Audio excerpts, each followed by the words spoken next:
At the University of Arizona Bio5 Institute, we are focused on tackling complex challenges such as disease, hunger, water and food safety, and other health and environmental issues facing our families, communities, and the world. Bio5 brings together hundreds of multifaceted experts that include world-class scientists, engineers, physicians, and computational researchers in a team science environment designed to creatively solve difficult problems. This approach has resulted in disease prevention strategies, promising new therapies, innovative diagnostics and devices, and improved food crops.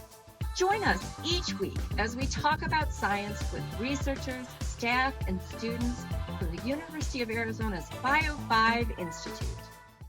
Hello, everyone, and welcome to another episode of Science Talks, a conversation hosted by the University of Arizona's Bio5 Institute. My name is Sean Caden. And I'm Brooke Moreno. And here at the Bio5 Institute, we are dedicated to providing hands-on opportunities for the next generation of scientists. This includes high school students, undergraduate and graduate students, as well as postdoctoral trainees. With the support of the state of Arizona's TRIF initiative, we've been able to invest in the success of our postdocs through the annual Bio5 Postdoctoral Fellowship.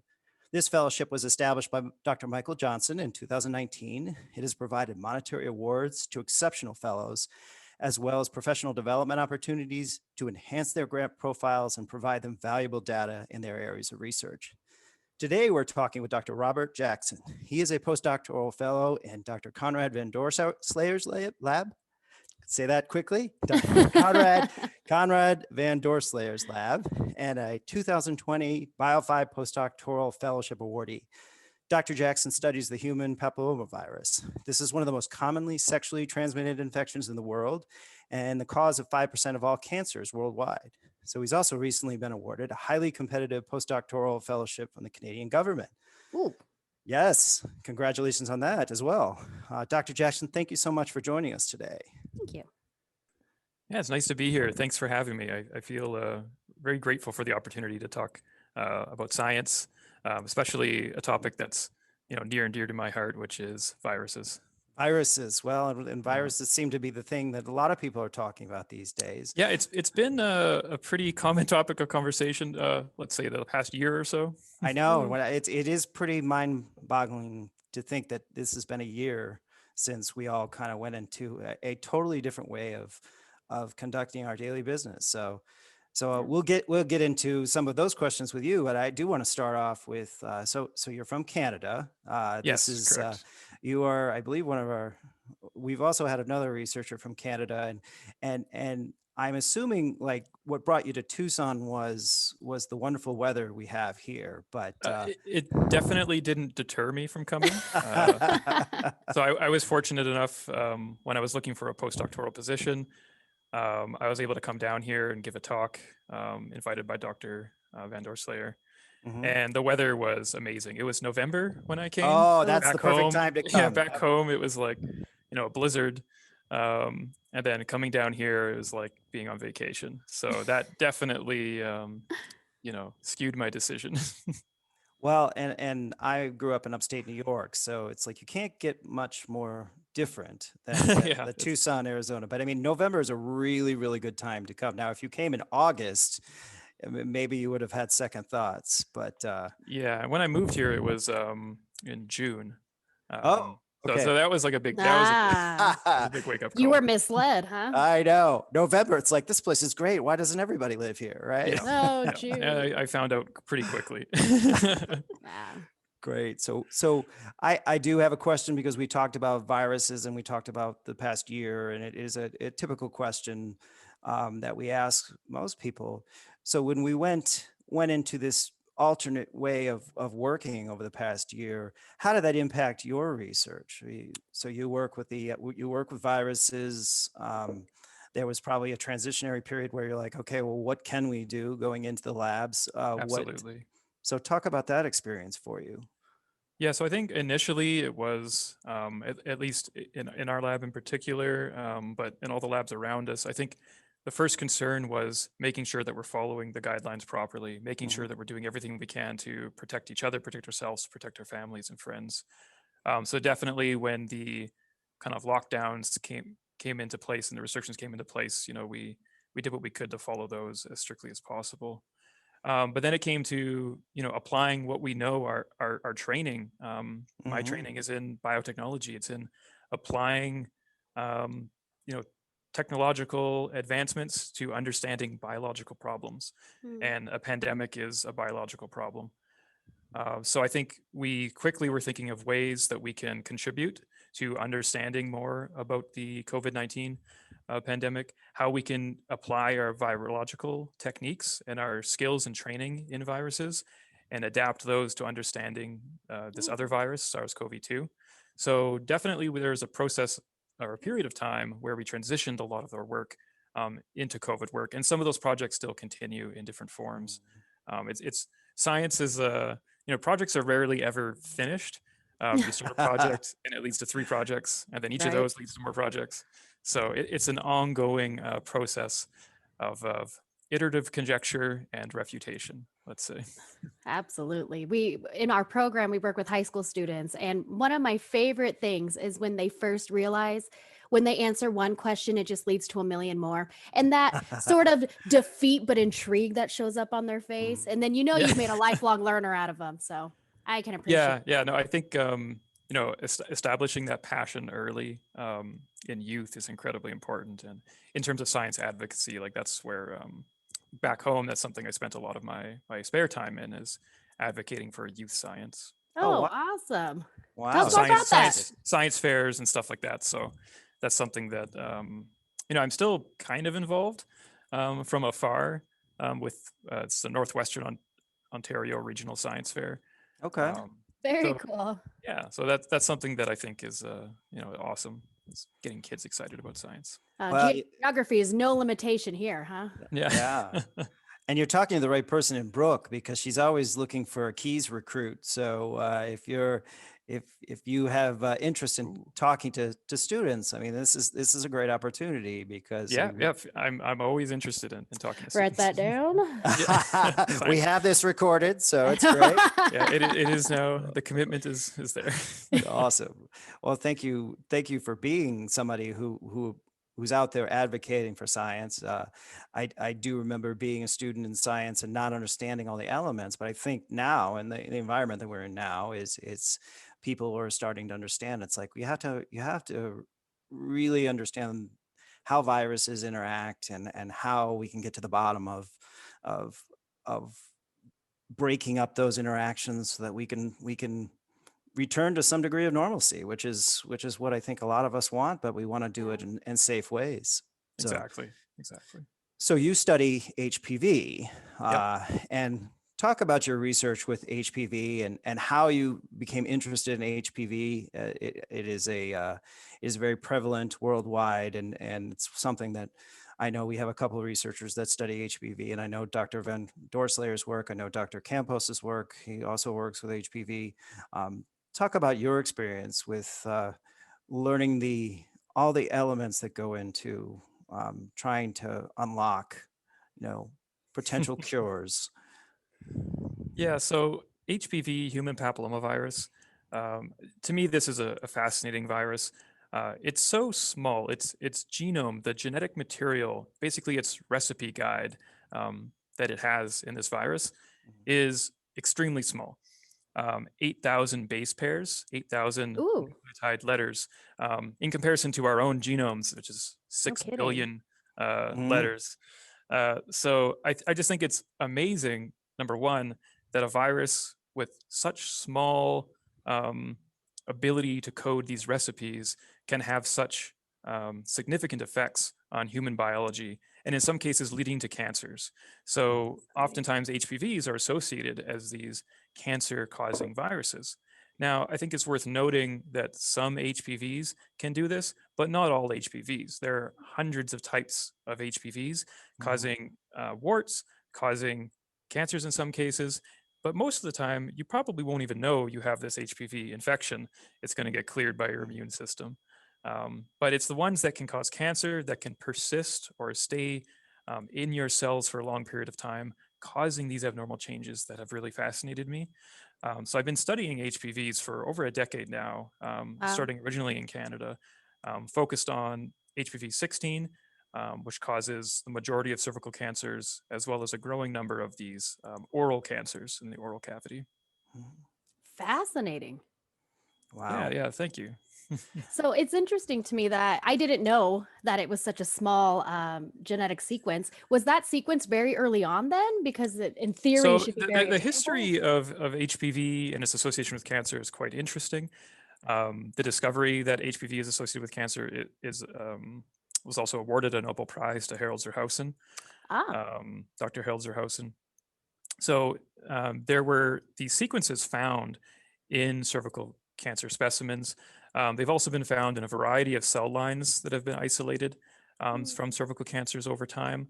So a lot of like fundamental biomedical research was based in HPV containing cells or cell lines that were grown in the lab, that HPV was keeping them alive, immortal over time. So that's one of the things that's amazing to me. Oh my gosh, I'm so Virus excited. can immortalize cells, keep them alive Wow. forever in the lab. Wow. That is Sci-fi.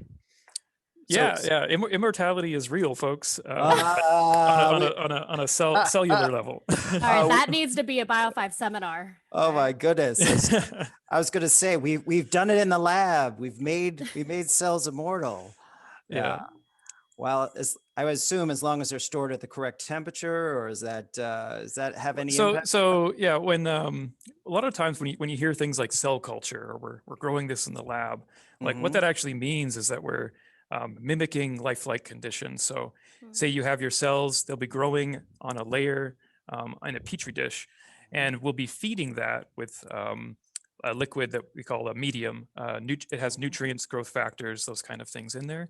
And then that'll be incubated in an incubator at typically 37 degrees Celsius, so body temperature. Or yeah, I'm still not good with my Fahrenheit conversions. I was going to say metric. Are you doing metric with us? So metric is the unit system of science. So I'm okay to stick with metric, I think. Hey, no, that's okay. I don't have to be an apologist for the metric system here, so I promise. It's true. So, Brooke? Oh, I was just going to comment. So I feel like more and more information comes out about this disease. And even in my lifetime, I remember being in high school and initially learning about the availability of the HPV vaccine. Yes. Vaccines have been a big topic lately. Tell us more about that. So it is amazing to me that we have a vaccine for HPV. These high-risk HPVs in particular that the vaccine covers. It covers multiple types. Wow. But what this means is that if every single person was vaccinated, this is men and women both, this virus, it's not only infecting women or only infecting men. This is something that's a problem for all of us. If everyone were to get this vaccine, we could effectively eradicate cancers caused by these HPVs. Wow. So to me, it's like we have these amazing tools at our disposal, and we've had HPV vaccines for over a decade. So I don't know, and I think thinking about vaccine hesitancy, especially with the current.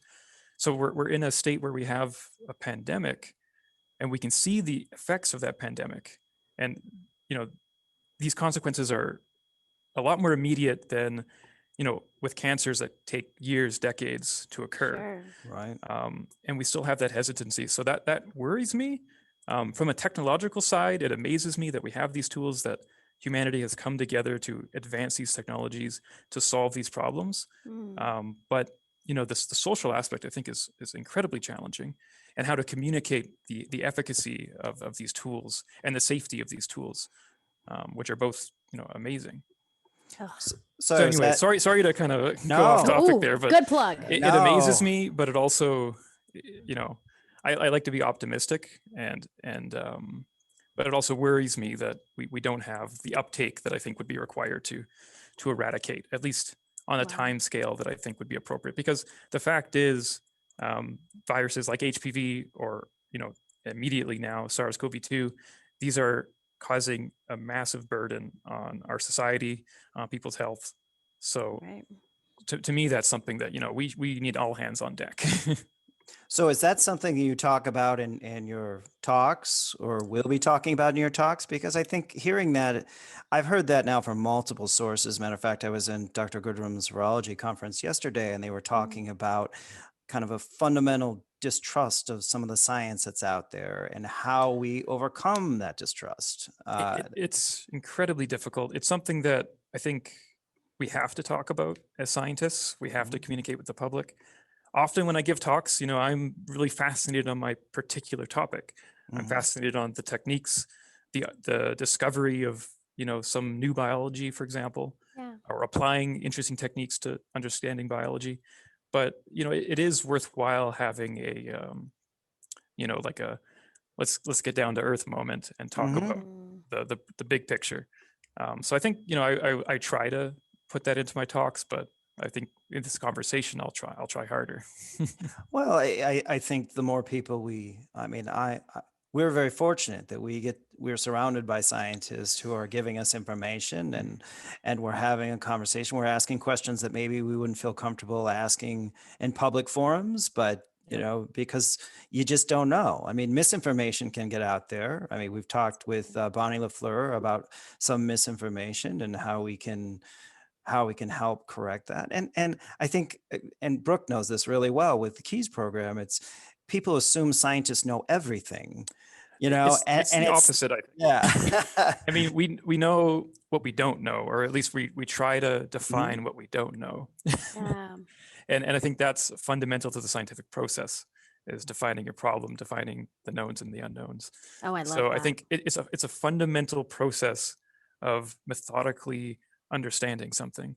Mhm. And I think that's where, you know, skepticism, I think to some degree is healthy. That's how we do science. Hmm. But it also has to be met with, trusting the rigor and reproducibility of our techniques. We have a method for understanding or discerning what's real or what's likely not to be real, or what Oof. works and what likely doesn't work.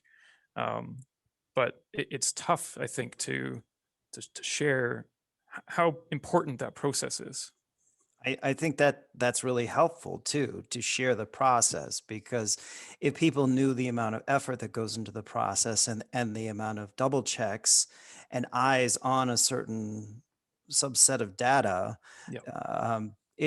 it would help understand. It's like, look, this isn't something that I just guessed at. I mean, well, in certain degrees, it could be, right? It's like I'm theorizing. This is my educated guess, but we've got people who are studying it, who are actively pursuing understanding Yeah. it. And I think that that's really important, as opposed to somebody who just, well, I read something somewhere and this is now fact, Yeah, right? I think it's important that we include everybody in that conversation. And I always think, like, I think back to my own family, because I try to keep up with them on a weekly basis, and Mhm. I get presented with these, oh, I read X. You're What do you right. think about this? Hmm. And it's challenging, especially when you do this kind of for a living, Mm. and it's hard not to get emotional about it. But at the Ah. same time, I think the tactic of trying to listen, trying to understand what's the concern, and then not necessarily just refuting, because that just backs somebody up against a wall, and then I think Mm. Right. strengthens them in their belief. So it's tricky. It's a tricky thing. Impressive. Well, and one of the, you had mentioned it earlier, one of the misconceptions about HPV is that it only affects women, that this is something that I think everybody needs to understand, how it can affect us all, and not feel Mhm. like it's just isolated in one gender or one group.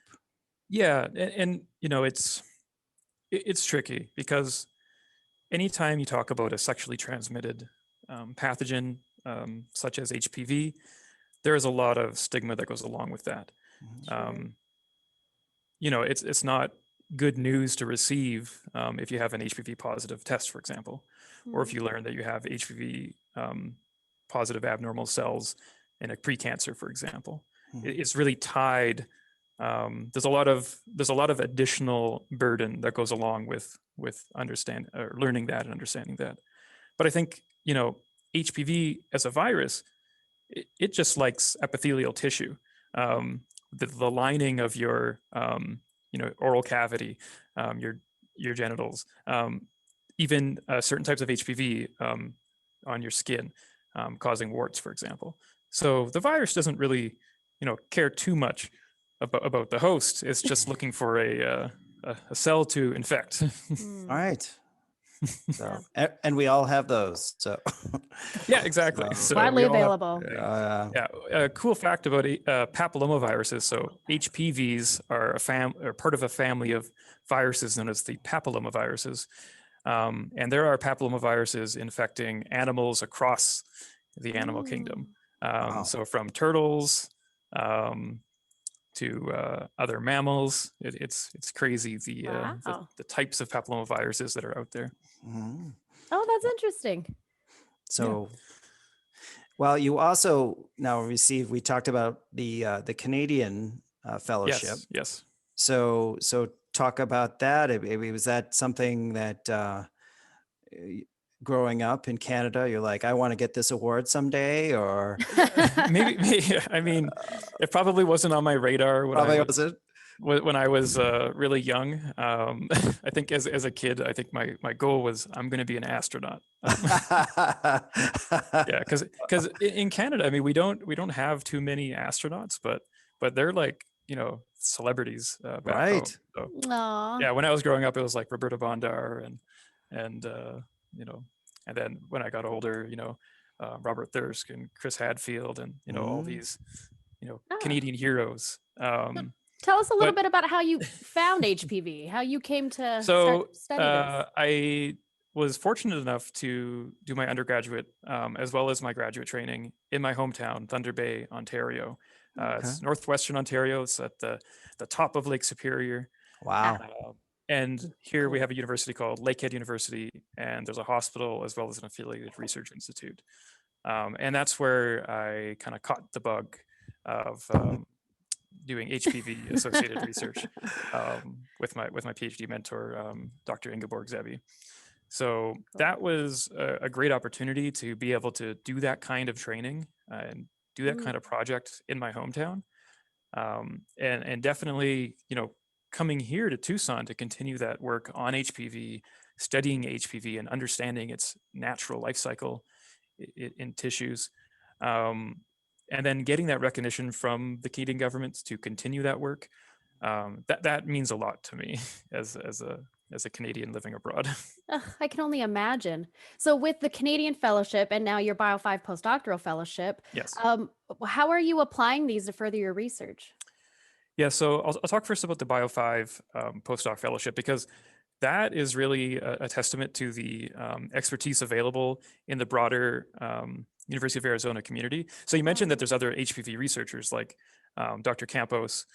We share lab meetings, our lab, the Van Doorslaer lab, and the Campos lab. So it's really like a nice kind of community of being able to talk to other people who do HPV research, but are maybe approaching it from different ways. And we kind of challenge and collaborate with each other. And then being able to do this Bio5 postdoctoral fellowship, that is in collaboration with Dr. Melissa Herbst-Karlovitz at the Phoenix campus. So one of the things that my research entails, and this is in the Bio5 fellowship as well as the NSERC fellowship, is I grow 3D lab-grown tissues. So the types of tissues, the epithelium or the skin that HPV is infecting, we can grow those in the lab and then allow HPV to go through its entire life cycle. You can't do this in a normal kind of petri dish like I was describing earlier. You really need to grow in 3 dimensions that tissue for the virus to undergo its natural life cycle. So I have a technique that I've been using to do that. But Dr. Herbst-Karlovitz's lab, they have what's called a bioreactor, which is like a spinning system. And inside you have these little tissue aggregates, these little clusters of tissue that can grow and become 3D over time. And I'm testing that technique and comparing it to our current technique and just seeing if I can use this technique to get kind of more lifelike 3D tissues in the lab. Very cool. I can imagine the application of that's really broad. Oh yeah, so 3D tissue culturing, there's a whole bunch of these tissue engineering concepts So originally, like the way that I grow these tissues, that method was derived for developing skin grafts. So being able to take tissue or take cells, grow those in the lab, make them into a 3D sheet basically, and then being able to use those as a skin graft. So these techniques are used for developing other organ systems. And, one day for, doing transplants and stuff like that, I could imagine the future is very strong for 3D tissue engineering. Yeah, Wow. I would And hope so. And you've hit on a couple really important things, as you may or may not know from our banners behind us. Bio5 is entering its 20th year as an institution. So the hot button words when we hear collaborating, meeting together with other labs, talking with people, we've had to adapt to this kind of Zoom element. But talk a little bit about what Bio5 has meant to you. You're a proud awardee of the 2021 Postdoctoral Fellowship. Congratulations again. Yeah, thank you. I'm just very grateful. It's so the thing about science is like to get further in science, it's a lot of failure and a lot of rejection, and that's just that's the price you pay as an academic. So getting some of those recognitions, those awards, that definitely means a lot. But I could have very easily have not got those recognitions and then still be doing the great work. And I just want to say that there are a lot of excellent projects, excellent collaborators, excellent things going on that are not awarded. So I'm the fortunate one that did get awarded, but not the only one doing great work. So what it means for me to be the Bio5 is, like I said, to be surrounded by excellent collaborators and by really cool projects. So even in the lab I'm in right now, there's engineers at my back, and kind of overhearing them talk about their projects, and it just gives me ideas like, oh, maybe, right. I wonder how we can collaborate and stuff. It's harder with COVID now because there's some restrictions and distancing and stuff. But I think in terms of the collaboration, having other experts available, other virologists available, it's been amazing to have this kind of group mentorship. So you mentioned Dr. Michael Johnson, who initiated the Bio5 Fellowship. He's given like so many of these talks and these workshops, how to prep for the Bio5 Fellowship, for example. Oh, cool. That he's really setting us up for success. And having available, Dr. Felicia Goodrum, for example, who's an amazing science communicator, and I look forward to reading the articles that she publishes in different formats. That to me, that's like really inspiring to be surrounded by such great people. Well, and we're very very excited about your research, and I know when I've talked to Dr. Johnson, he's he wants to give you guys the kind of the full spectrum of experience with managing your award. We've already talked about budgeting. I won't bore our listeners with budgeting, but budgeting is an important element that a lot. Yeah, so that's I am so grateful to get that opportunity now, and when it's something I can kind of manage myself and learn about.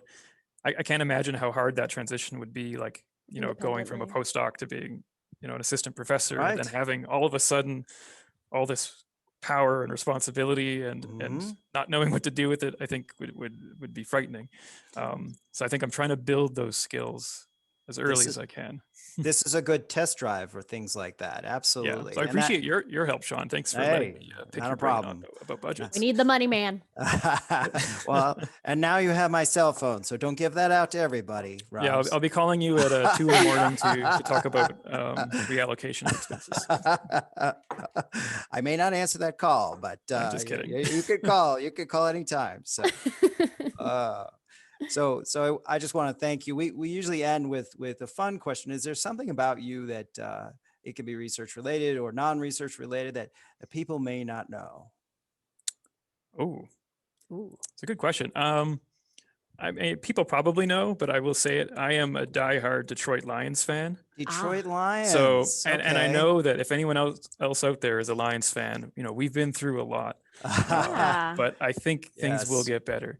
And I want that sentiment to carry forward through the pandemic and through everything else as well. That, you know, we've all been through a lot, just like the Lions in their 0-16 season a few years back. Well, but Brooke- we will get through it.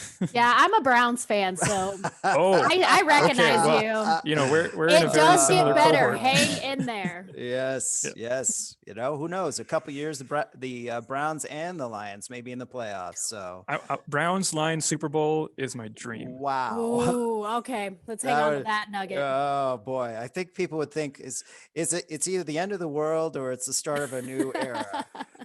Yeah, I anything is don't know. possible. Yeah, you Anything's heard it here possible. first, Dr. That's Jackson. right. That's his Yep. prediction. So thank you, Yep. Dr. Jackson, very much for Lions 32, Browns 24. You heard it here first. Some dispute. That's right. We just want to thank you, Dr. Jackson, again. Thank you for the opportunity. You're very welcome. And the Bio5 and the Canadian Fellowships, we look forward to hearing more about your work at Discover Bio5, the Research to Innovation Showcase. That's going to be on April 7th. And please join us for future talks where we continue to highlight our amazing University of Arizona researchers. To learn more about the Bio5 Institute, please visit our website at bio5.org. From all of us here at the Bio5 Institute, thank you for joining us. Thanks, Dr. Jackson. Thank you, Dr. Thank you. Jackson. Thank you very much. To our audience for tuning in to another episode of Science Talks. Continue the conversation with us next time as we learn more about the science happening at the University of Arizona's Bio5 Institute.